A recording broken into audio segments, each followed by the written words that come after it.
Hello everyone, welcome to our YouTube channel. आज हम पढ़ेंगे कक्षा 9वीं विषय हिंदी लोक भारती पाठ 3 कबीर, जो एक पूरक पठन है। इस पाठ का स्वाध्याय पाठ के आंगन में पहला है, सूचना के अनुसार कृतियाँ कीजिए। हमें यहाँ एक संजाल दिया गया है।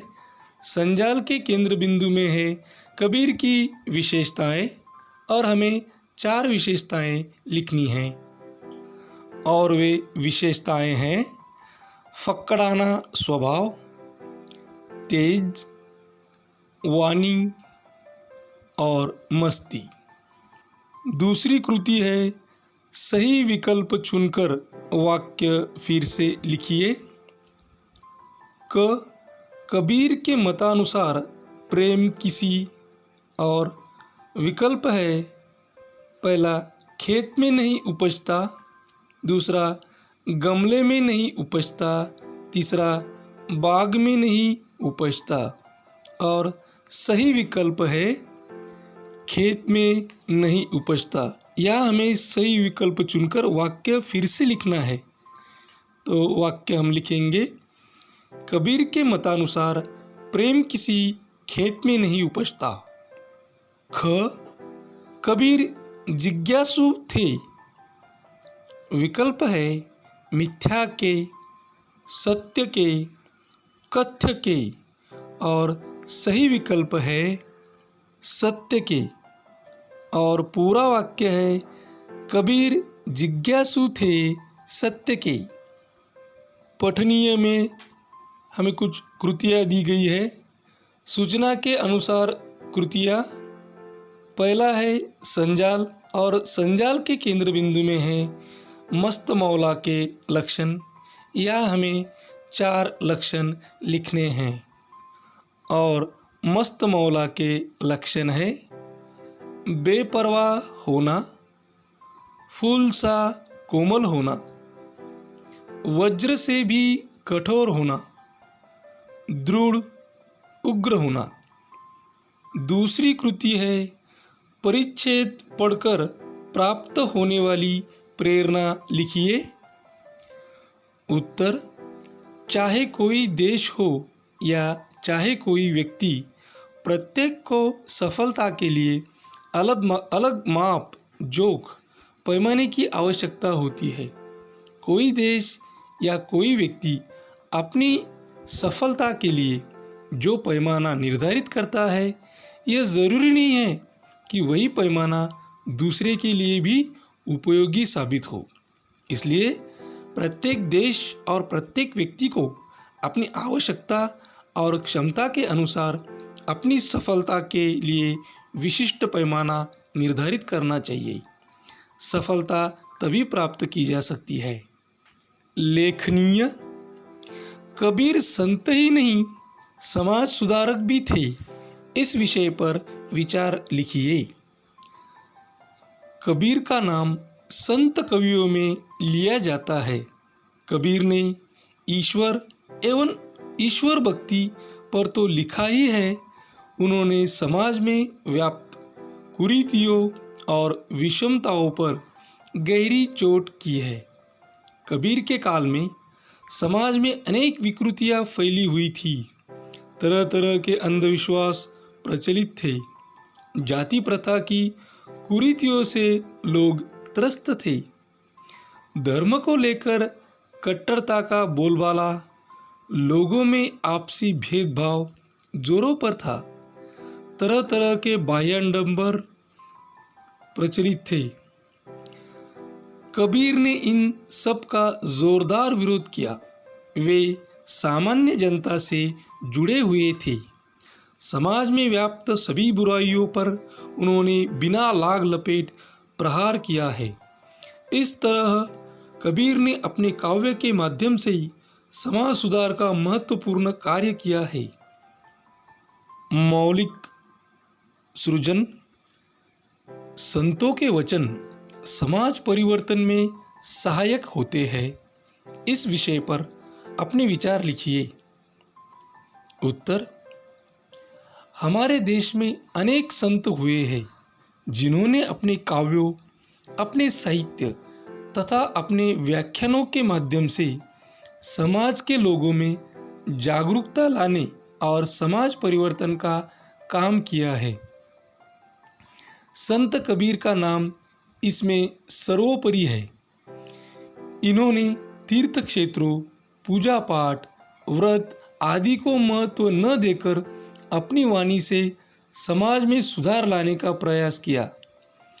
उन्होंने सत्य को ही ईश्वर माना और कहा कि राम रहीम दोनों एक ही है।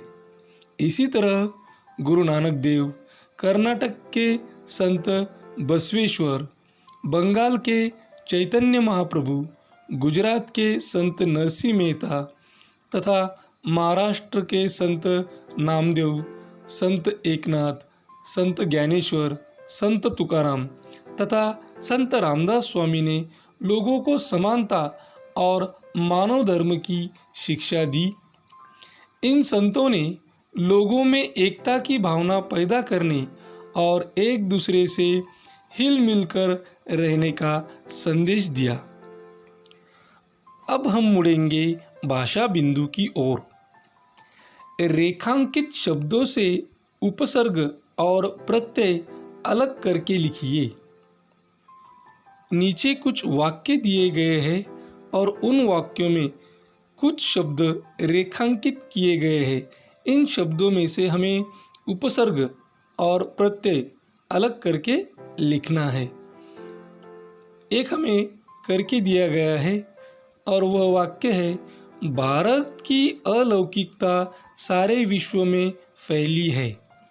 यह अलौकिकता शब्द के नीचे रेखांकित किया गया है। यह शब्द रेखांकित किया गया है और मूल शब्द है लौकिक या उपसर्ग है अ और प्रत्यय है ता। दूसरा वाक्य है, फक्कड़ना लापरवाही और निर्मम अखड़ता उनके आत्मविश्वास का परिणाम थी। यह लापरवाही यह शब्द रेखांकित किया गया है। यह मूल शब्द है परवाह, उपसर्ग है ला और प्रत्यय है ई। तीसरा वाक्य है, लोग उनकी असफलता पर क्या क्या टिप्पणी करेंगे। यह असफलता यह शब्द रेखांकित किया गया है।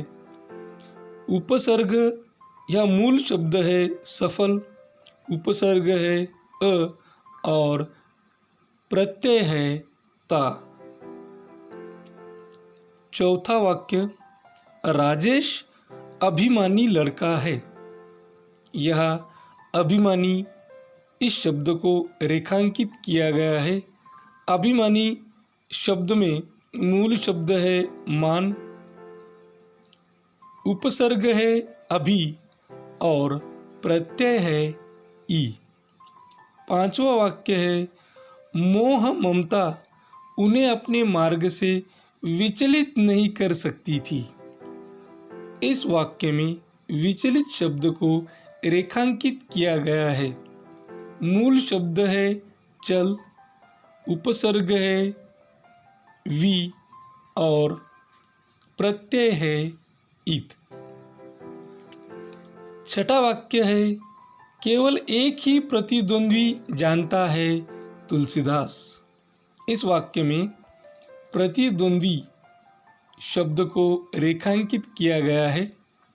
मूल शब्द है द्वंद्व,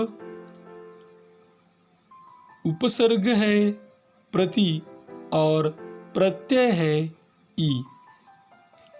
सातवां वाक्य है, पूर्णिमा के दिन चांद परिपूर्णता लिए हुए था। परिपूर्णता इस शब्द को यहाँ रेखांकित किया गया है। मूल शब्द है पूर्ण, उपसर्ग है परि और प्रत्यय है ता। यहाँ हमारा स्वाध्याय पूरा हुआ।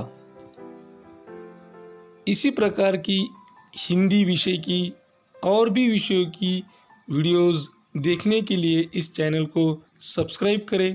हमारे सभी वीडियोस आप तक जल्द से जल्द पहुंचने के लिए बेल आइकॉन बटन को क्लिक करें। यदि आपको यह वीडियो पसंद आया हो तो लाइक करें, अपने मित्र सहेलियों में ज़्यादा से ज़्यादा शेयर करें। कोई प्रतिक्रिया हो, सुझाव हो, प्रश्न हो तो कमेंट बॉक्स में कमेंट करें। इस वीडियो को अंत तक देखने के लिए धन्यवाद।